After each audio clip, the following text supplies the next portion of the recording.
essa série de família que a gente começou esse mês de maio. E o tema é engraçado porque eu sempre gosto de trazer a primeira pregação do tema para contextualizar. Só que esse mês não fui eu. Esse mês a gente teve o maestro César, depois a gente teve o Samuel, o Pedro, e eu vim no final.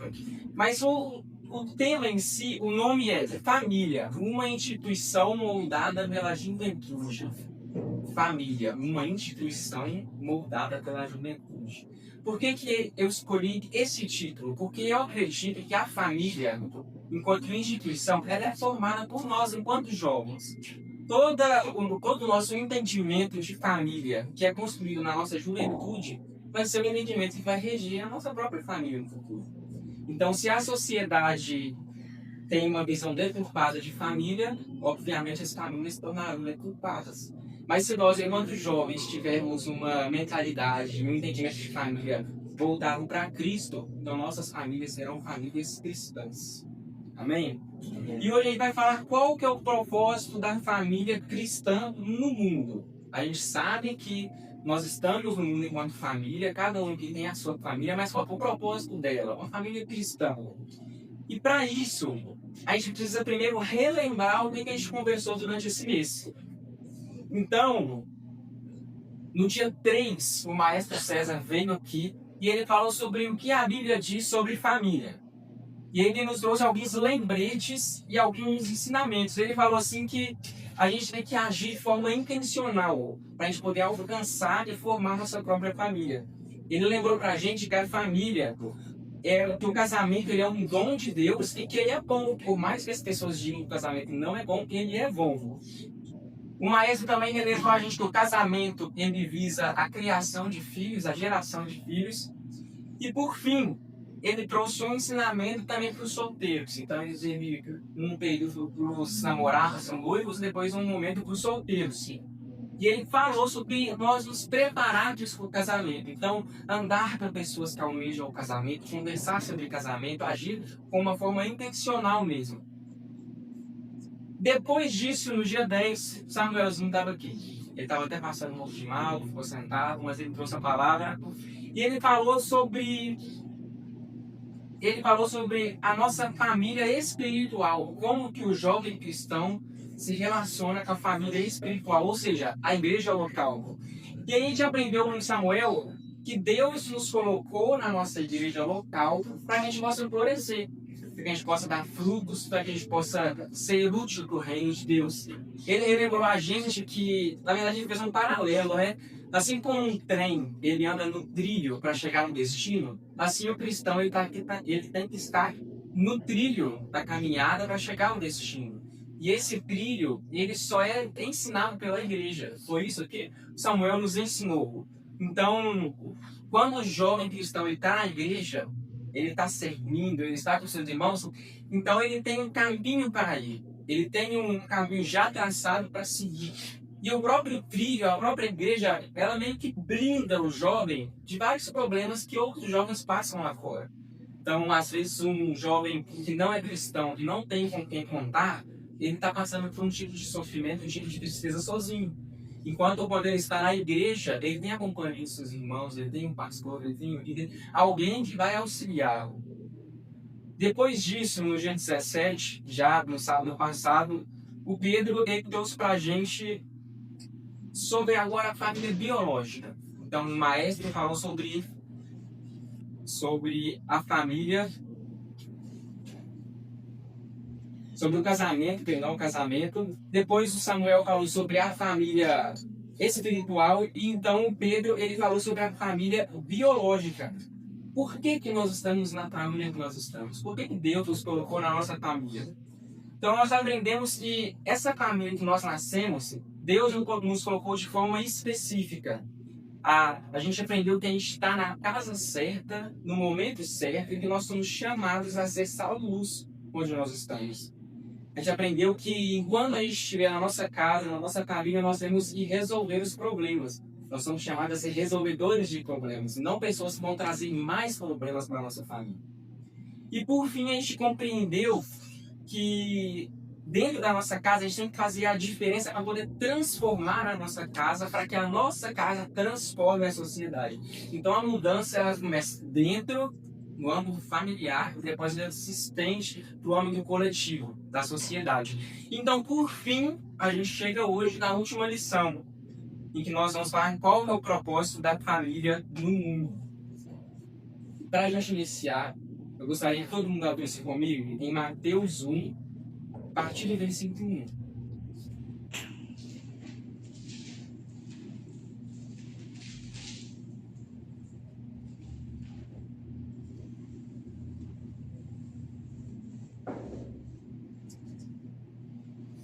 Quem achou, desachei. Não, deixa eu falar. Peraí.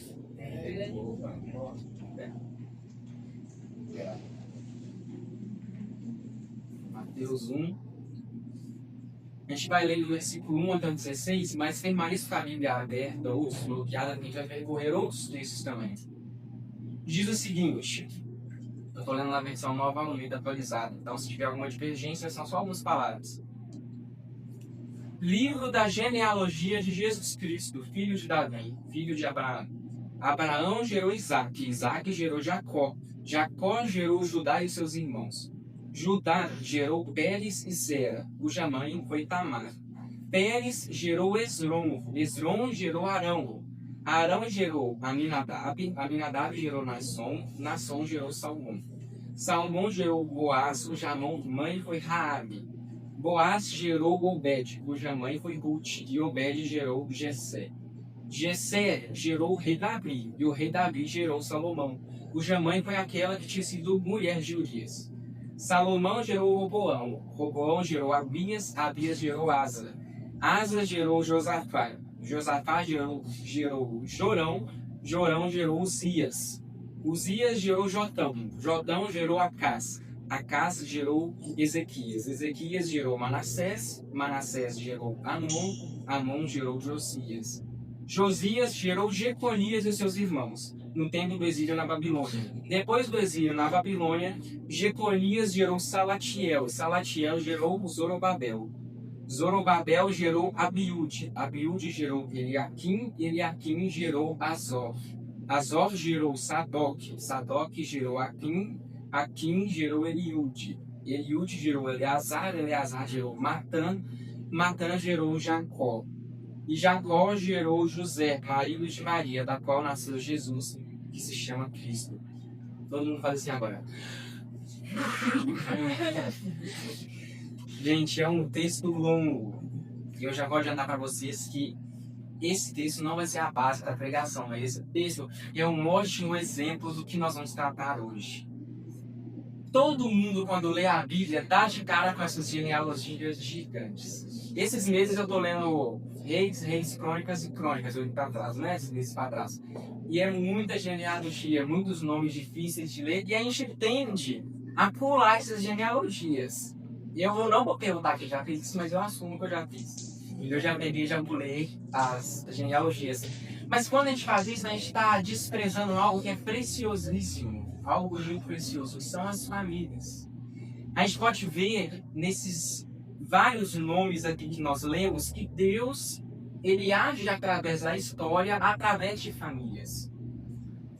E estão todas registradas aqui, tanto nos evangelhos como no Antigo Testamento, a importância dos nomes, dos pais, das mães, dos filhos, dos irmãos, e como que toda a Bíblia está interligada, do início ao fim, como que Deus vai, assim como um maestro, ele vai orquestrando a história da salvação, até chegar na família de Jesus, José, Maria, Jesus. Então, várias famílias houveram, até chegar na família de Cristo. E o mais interessante é que Cristo, mesmo sendo parte de uma família, ele nos tornou família novamente. Porque o seu ministério foi da reconciliação. Através de Jesus, nós podemos nos tornar novamente amigos e filhos de Deus. Então, automaticamente, nós somos irmãos de Cristo. Cristo é o nosso irmão mais velho. E Deus é o nosso Pai. Então, Cristo, ele veio numa família, mas ele também nos tornou família. Então a família, ela é importante. Nós não podemos negligenciar, muito menos nas genealogias. Amém? Deus, ele agiu através do tempo. E a gente não vai falar sobre essas 28 gerações que tiveram aqui. 14 antes de Davi, 14 depois de Davi até Jesus. Nós não vamos falar sobre elas, mas a gente vai falar sobre a importância e o propósito da família cristã no mundo. Então, para a gente falar sobre família cristã, vamos só deixar bem claro qual o modelo de família que a gente está falando. A gente está falando sobre uma família que tem um pai, uma mãe, seus filhos, e eles são subordinados a Deus, submissos a Cristo. É uma família cristã. Então, através de toda a Escritura, Deus nos revela o seu plano e nos mostra como que a família, uma instituição divina, ela foi usada para alcançar os objetivos de Deus. E hoje a gente vai aprender 5 propósitos da família cristã no mundo. Se você gosta de anotar, essa é a hora, pode anotar, pode escrever. A gente vai falar sobre o primeiro lugar, está em Gênesis 1, 27 e 28. A família deve refletir a imagem de Deus. Diz o seguinte o texto, Gênesis 1, 27 e 28. Assim Deus criou o ser humano à sua imagem. A imagem de Deus o criou. O homem e mulher os criou. E Deus os abençoou e disse-lhes, sejam fecundos, multipliquem-se, encham a terra e sujeitem-na. Tenham domínio sobre os peixes do mar, sobre as aves do céu, sobre todo animal que rasteja pela terra. Quando nós lemos essa passagem, a gente às vezes se atenta apenas ao fato de que Deus está criando o primeiro casal.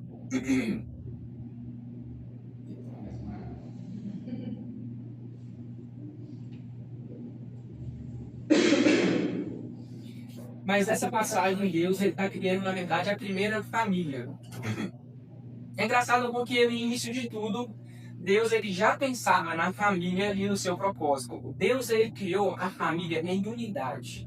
Assim como ele próprio, ele subsiste em unidade com as pessoas da Trindade. Então nós vemos Deus Pai, Filho e Espírito Santo. Os 3 são Deus e subsistem de uma maneira, como é que eu posso dizer? Algo que é miraculoso, algo que não tem explicação. Eles subsistem sendo apenas um Deus.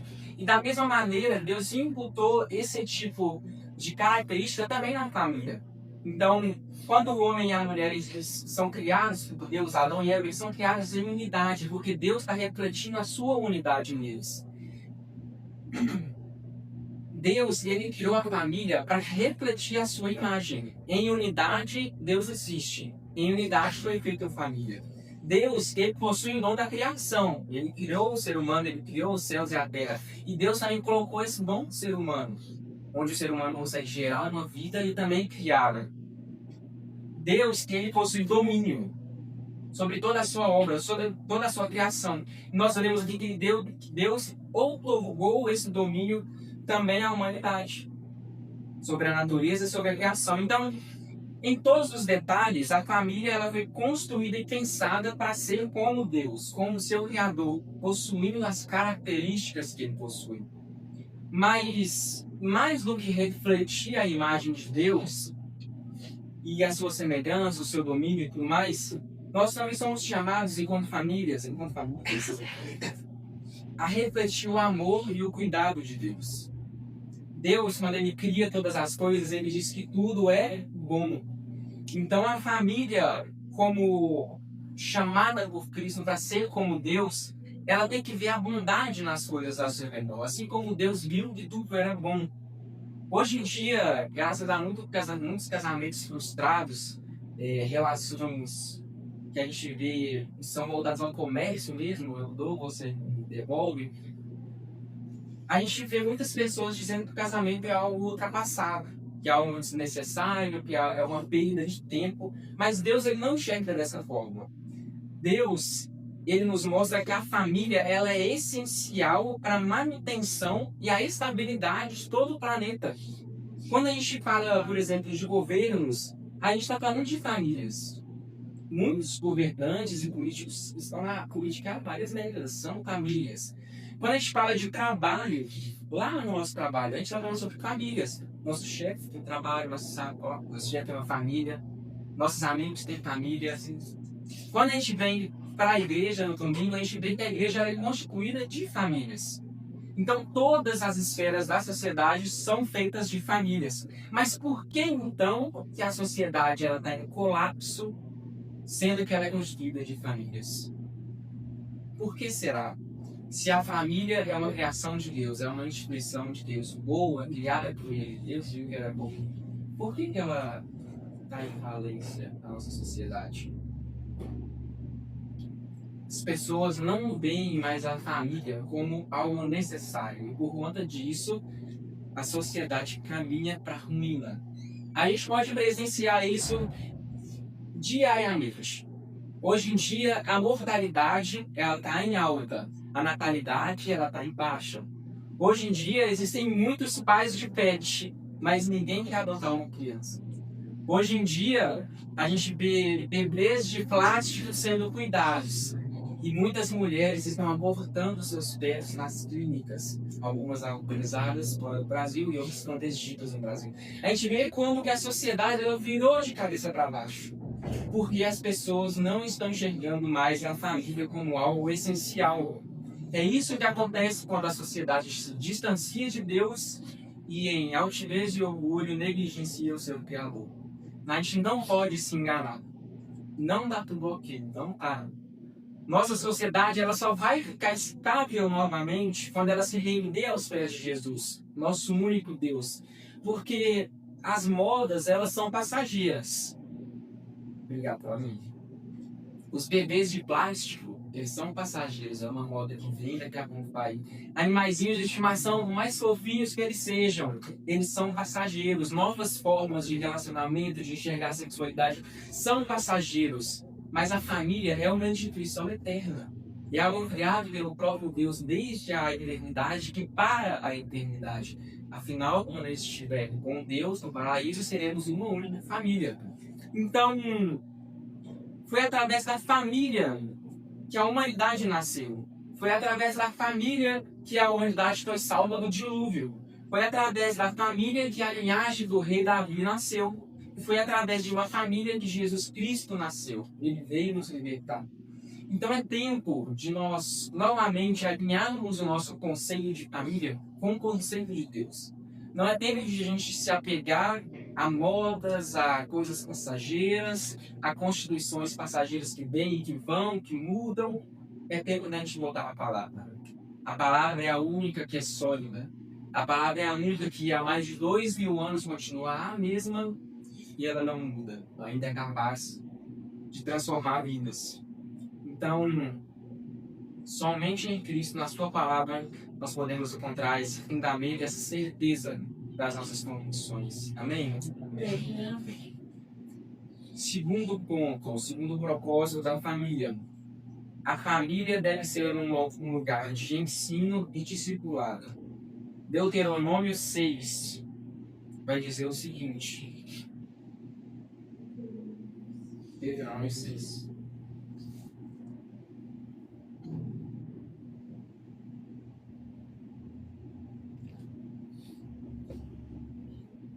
Diz o seguinte: que todas essas palavras que hoje lhe ordeno estejam em seu coração. Ensine-as com persistência aos seus filhos, converse sobre elas quando estiver sentado em casa, quando estiver andando pelo caminho, quando se deitar e quando se levantar. Amarre-as como um sinal dos braços e prendas na testa. Escreva nos batentes da porta da sua casa e nos seus balcões. A família, além de refletir a imagem de Deus, ela tem que ser um local de ensino e discipulado. Quando nós lemos esse pequeno pedaço sobre o Deuteronômio, da lei dada por Deus aos judeus, nós vemos que Deus ele dá uma instrução para o povo. O povo ele devia saber a lei, ele devia viver segundo a lei, mas o povo tinha que perpassar a lei. Então, as gerações mais antigas passavam os ensinamentos para as gerações mais novas. E era transmitido assim, de forma oral, toda a lei de Deus.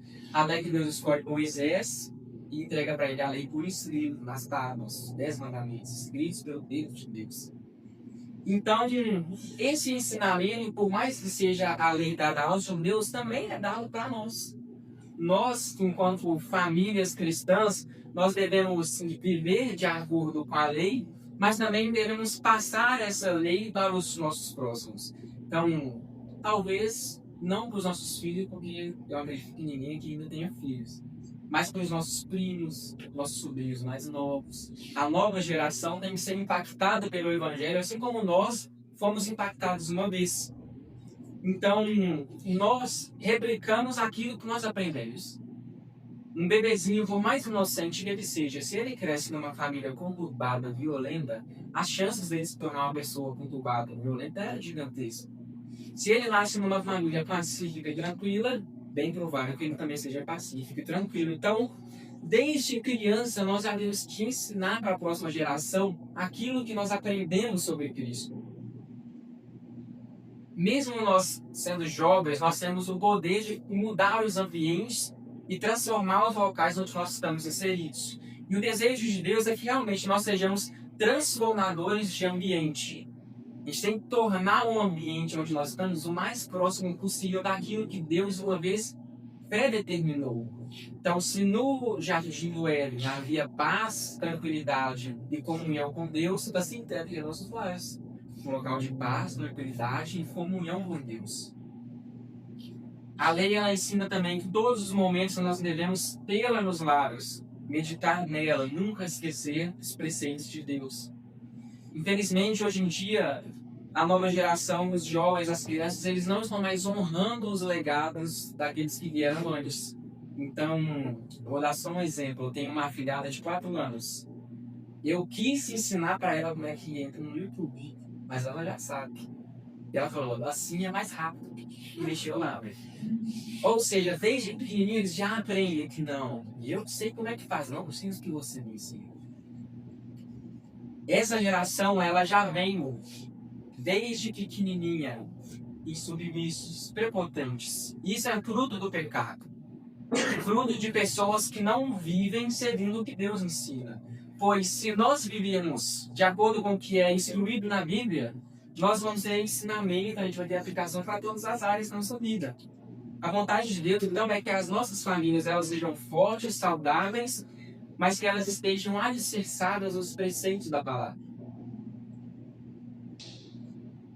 As leis aqui no Brasil, onde nós moramos hoje em dia, elas já são ineficazes, elas se mostram incapazes de manter a segurança.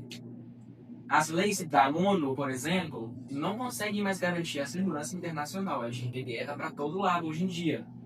Todas as leis que nós conhecemos, elas são suscetíveis a distorções e corrupções, exceto a lei FUNS. É a única.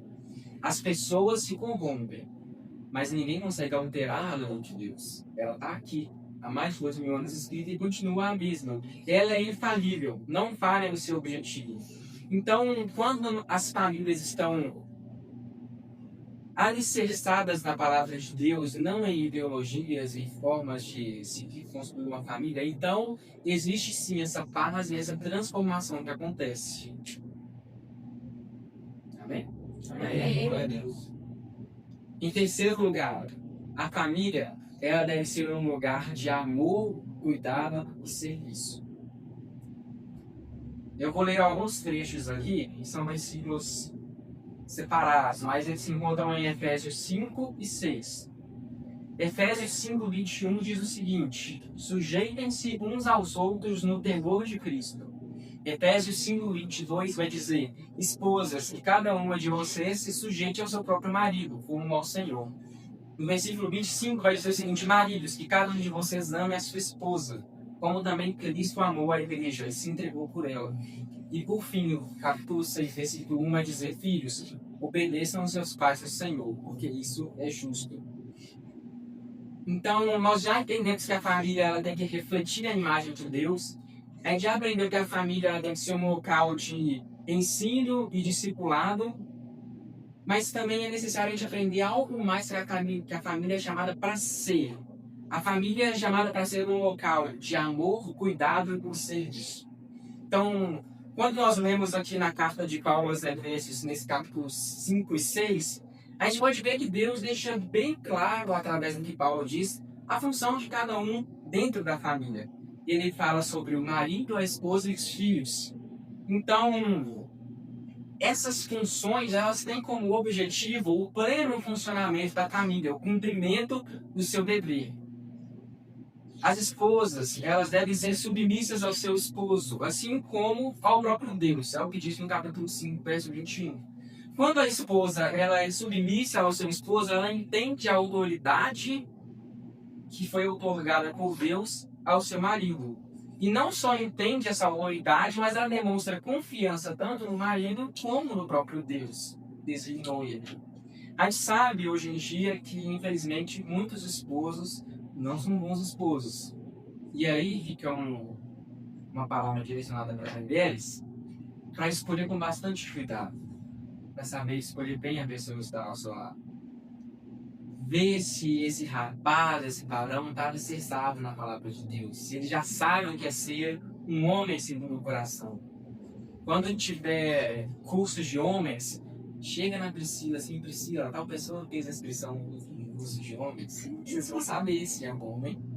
Paga mais músculo ou não. Quando a esposa encontra o homem segundo o coração de Deus, a família pode desfrutar da unidade que é em Cristo e a igreja. Assim como a esposa é submissa ao esposo, a igreja ela é submissa a Cristo. Jesus é o supremo patrão da igreja. Então, também de uma forma específica, Deus vai falar agora aos maridos. Ele diz o seguinte: que cada um de vocês ame a sua esposa, como também Cristo amou a igreja e se entregou por ela. Aqui a gente vê uma responsabilidade gigantesca.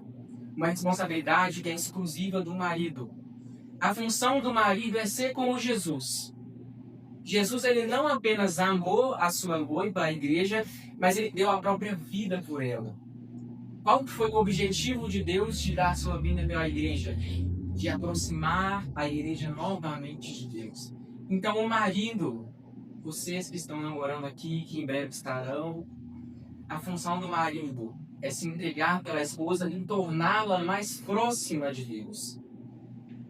O homem, ele não pode agir sem propósito, não pode agir de uma forma aleatória, ocasional. Tem que ter uma especificidade, tem que ter um desígnio principal. E esse desígnio é trazer a esposa para perto de Cristo. Cristo, ele agiu de maneira específica quando ele se entregou na cruz. Um ato de obediência e submissão a Deus. Ele tinha também um propósito específico. E esse propósito era de consumar o seu trabalho, a reconciliação, tornar novamente amigos. Ele democratizou o acesso ao perdão através do seu sacrifício. Qual foi o resultado? Pessoas sendo salvas, pecadores sendo libertos e famílias sendo transformadas. Essa é a função do marido. Amar, se entregar, reconciliar todos os dias a sua esposa com Deus. Torná-la mais próxima do Senhor. Então, Deus vai falar com Paulo para as esposas, para os maridos, mas ele também vai falar com os filhos. E aqui cabe uma palavra especial. Porque aqui a grande maioria não é esposo, a grande maioria não é esposa, mas aqui todo mundo é filho. Ou filha. Os filhos devem obedecer aos seus pais no Senhor, porque isso é justo. Como que eu posso obedecer o meu pai e a minha mãe se eles são ímpios? Não estão de acordo com a palavra. Como que eu posso obedecer a alguém que não acredita no mesmo que eu? Aqui cabe uma reflexão. Nem todos os políticos são honestos, mas ainda assim a gente obedece às leis que eles criam. Nem todos os policiais são justos, mas ainda assim a gente age de acordo com as leis que eles impõem.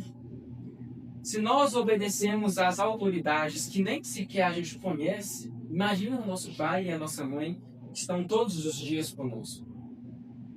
Bom, talvez você pode me dizer que não mora com seu pai ou com a sua mãe. Talvez com outros parentes, talvez você more em um abrigo, em um local mais delicado. Mas de certa maneira, todos nós devemos sim obediência a alguma autoridade. O versículo ele vai dizer: obedeçam os seus pais no Senhor. O versículo não diz obedeçam os seus pais biológicos no Senhor. todos nós temos, de certa forma, uma paternidade nas autoridades, da qual nós temos que obedecer e prestar contas. Então, para alguns são os pais, para alguns são os avós, alguns são os tios, tias, professores e por aí vai. Mas o cerne, a questão principal, é que no Senhor Jesus todos nós temos que obedecer àqueles que estão acima de nós. Não apenas obedecer, mas honrá-los. Como que eu posso honrar alguém que maldiz? Como eu posso honrar uma pessoa que odeia, que tem preconceitos, que guarda um ódio no seu coração? Jesus ele vai dizer no Evangelho: eu, porém, lhes digo, amem seus inimigos e orem pelos que perseguem vocês. Então, qual que vai ser a nossa desculpa agora para não agir de acordo com o ensino de Cristo? Nenhum. Não existe desculpa. Se nós quisermos que a nossa família seja transformada e que ela transforme a nossa sociedade, a gente precisa, então, primeiro aprender a obedecer e honrar as autoridades. Mas aqui fica só um último adendo, uma última questão. E se essa autoridade está me dizendo algo que é contra a palavra de Deus? Como que eu vou agir? Bom, a obediência é um mandamento. Deus manda que a gente obedeça. Mas essa obediência, quem tem a primazia dela é o próprio Senhor. Então nós devemos obedecer primeiro a Deus. Então, se as autoridades elas querem que a gente age de acordo com a palavra do Senhor, então a nossa obediência tem que ser ao Senhor primeiro. Mesmo que essas autoridades não gostem disso. Amém? Aqui no nosso país, por enquanto, nós não temos esse tipo de perseguição. Mas hoje, por exemplo, a gente pode perceber algo em comum. Nós tivemos o evangelismo na praça, e aí eu e o Márcio, a gente estava conversando com uma moça lá, era a Rosane. Lohane. E aí ela é cristã, estava afastada no caminho do Senhor, e ela diz o seguinte: olha, o que vocês estão fazendo aqui hoje é algo de Deus, porque muita gente não está gostando. Muita gente veio aqui e falou que é fanatismo. Muita gente veio em mim e falou que devia ser proibido falar de Jesus na praça. Então a gente vê que a gente não sofre a perseguição direta ainda, mas que caminha para o mesmo destino que o resto do mundo já presencia. Então, como que deve ser o nosso agir diante disso? Como que nós iremos agir quando realmente chegar a essa posição que não vai permitir que a gente fale de Jesus? Quem nós iremos obedecer? Aos presidentes ou à palavra do Senhor? A nossa obediência tem que ser a Cristo, somente ali. Quarto propósito da família. A família ela deve ser um testemunho para o mundo. Josué 24:15.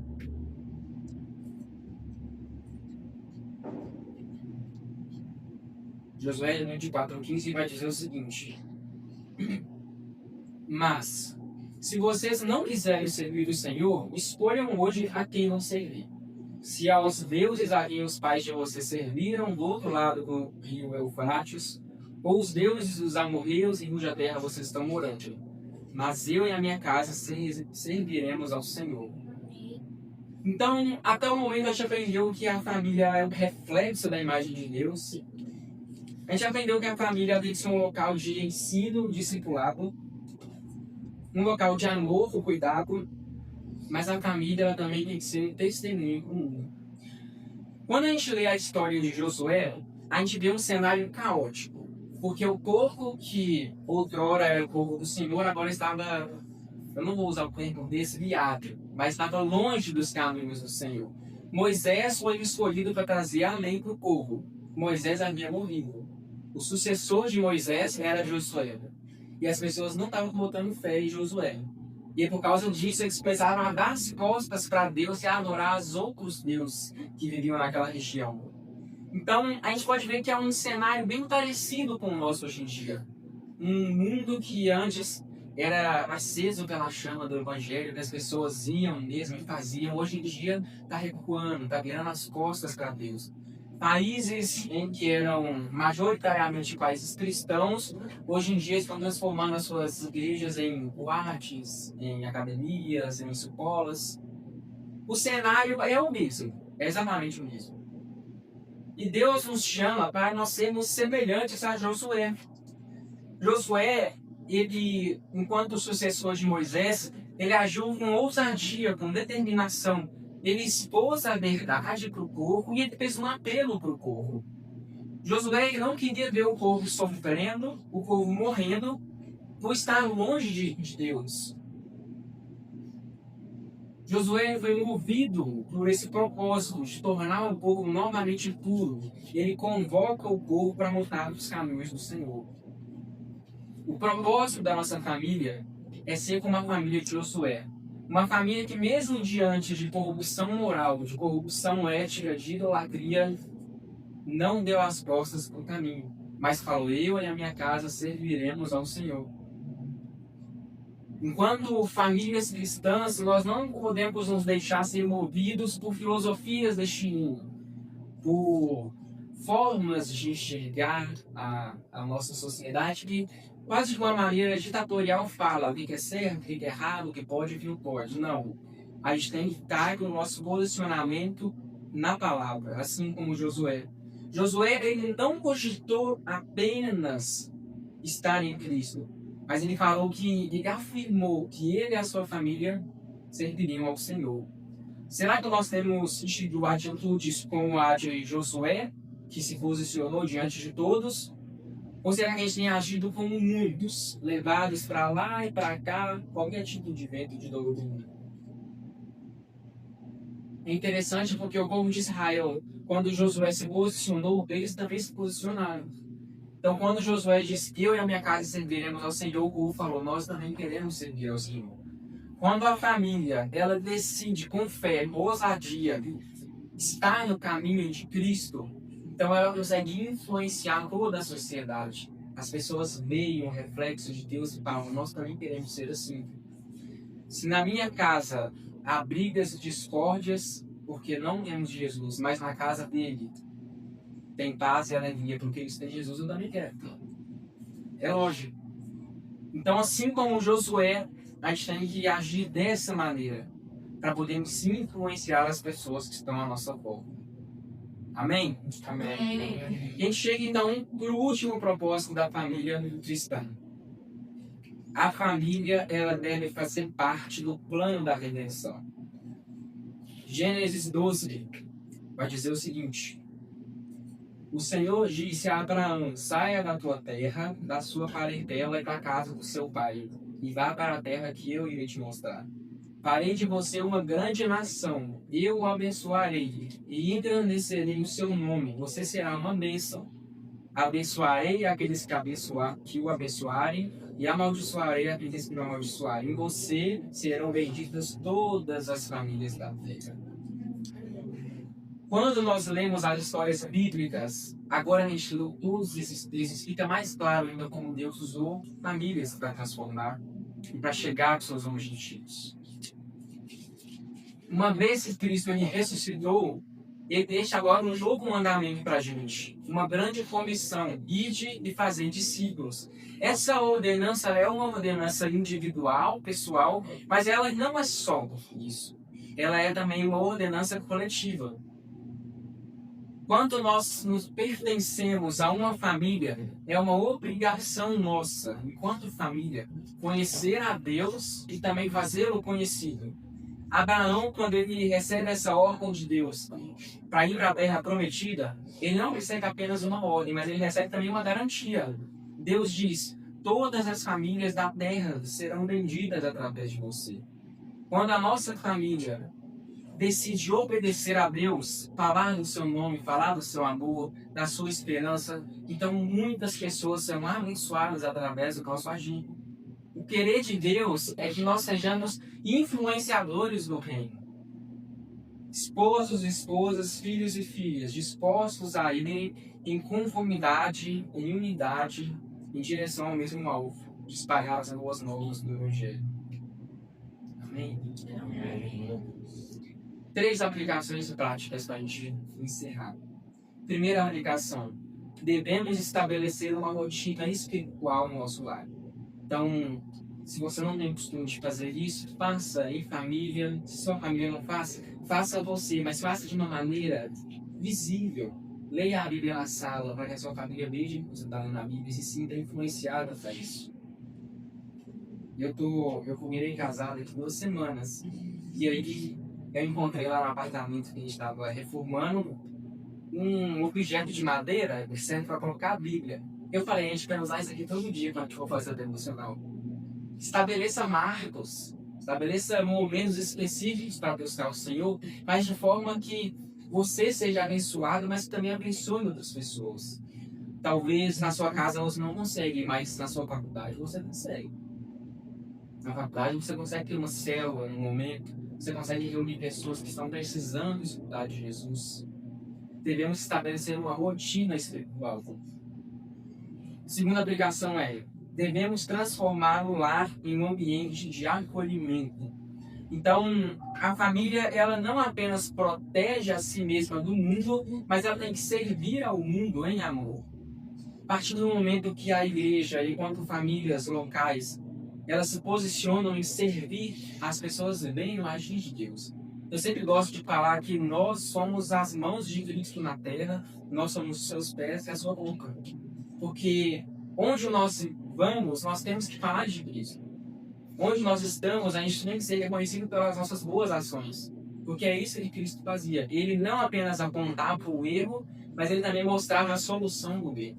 E nós temos que fazer o mesmo. Apontar, mas também apresentar a solução, que é através de Jesus.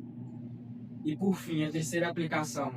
Devemos cultivar relacionamentos familiares com intenção e graça. Não adianta eu odiar a pessoa na minha família, eu não gostar de uma pessoa, se eu não estou orando por ela, se eu não estou agindo para que o meu coração seja transformado no dela também.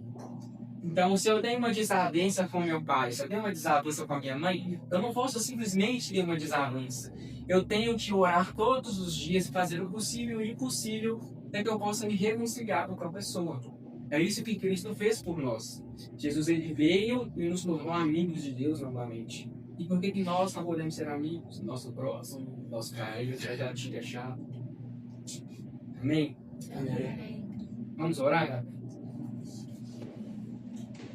Senhor Jesus, obrigado, Pai, por essa noite. Obrigado, Pai, por essa palavra. Obrigado, Deus, porque tantos textos, Pai, distantes um do outro, alguns no Antigo Testamento, alguns no Novo, mas todos eles falam do mesmo assunto, a importância da família. Obrigado, Pai, porque nós fazemos parte de uma família. Obrigado porque nós sabemos que o Senhor nos colocou nessa família com um objetivo, de torná-la mais próxima de Ti. Nos ajude, Pai, a sermos pontes, a sermos caminhos que levarão as pessoas até o Senhor. É o que nós oramos nessa noite com fé. Em nome de Jesus. Amém.